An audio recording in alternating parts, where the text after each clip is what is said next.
Het plein, de kerk, de tent, 5 dagen feest en dit was de Os. De eerste editie schrijven we in 1961.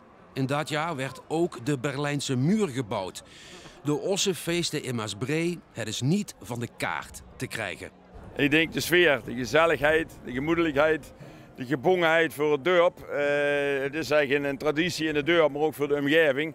En het is echt voor jong en oud en dat vinden wij eigenlijk heel belangrijk. Is er dan helemaal niets veranderd in al die jaren? Jawel, het plein onder de feesttent is pas vernieuwd. En niet meer iedereen is van de partij, zoals dat gaat in het leven.